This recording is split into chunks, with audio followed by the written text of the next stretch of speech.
summer heat, connection between things, dealing with the passage of the summer. Well, let me shut up and just get into it, and we'll see what people think.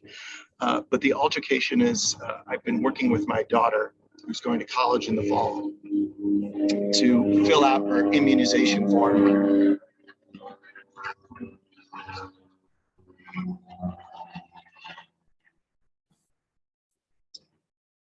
So I've done this many times in the past for schools and summer camps and things, and I have, I think, a pretty good sense of how it works.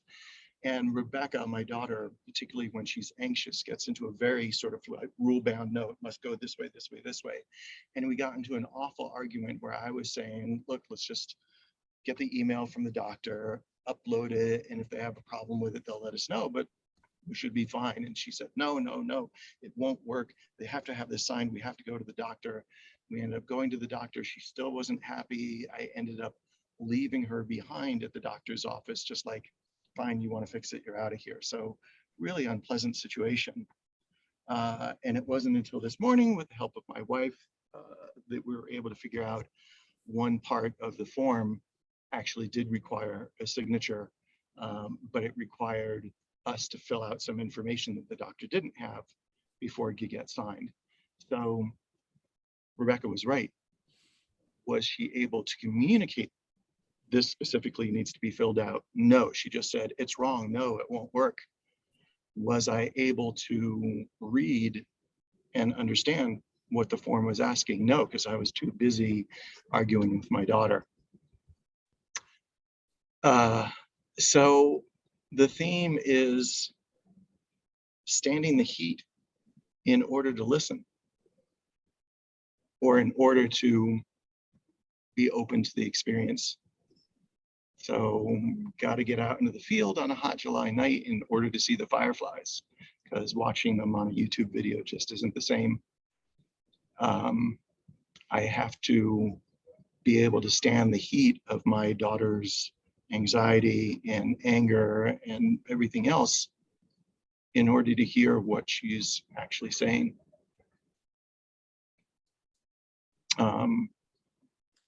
So we often tend to shrink from the heat, whatever it is, whether it's physical or whether it's psychological, heat in relationships, conflict. And when we do, it feels better, it feels safer. I'm cool, I'm relaxed.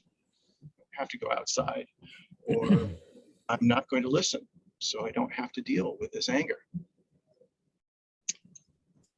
But we miss a lot when we hide from the heat. So that's kind of my mantra for the week. It may not apply to everyone, but if we can move out from there and think about a kind of heat, something that's uncomfortable, something that we would like to avoid, something that we wish wasn't there. Whether it's, oh my God, it's already the 15th and I haven't done this and this and this, and there's only so much time and I don't want to think about it. Right? I'm sure we can relate to that. Or dealing with a particular person that you find frustrating, even if you love them, or just someone you work with. See if you can find an example of a situation that's hot, or an issue that's hot. And I think the best thing we can do is just sit with it. Not try and fix it, not try and argue it out of existence, not try and avoid it so we can pretend that it doesn't exist for a while, but just kind of put it at a distance and look at it. There it is. There's the heat. Feel the heat coming off of it. Feel your response to the heat. Maybe you're getting hot in response, or maybe you're not wanting to touch the hot. And really just sit with it and see what comes up. Maybe it's not as hot, it's not as scary. Or maybe it is, and that leads to issues of, why does this feel so hot for me? But I don't want to direct too much where we go from the listening, because we can think about all this stuff. In fact, we spend so much time thinking about fixing hot issues, avoiding hot issues. But just this one time in a week, we don't have to do any of that stuff.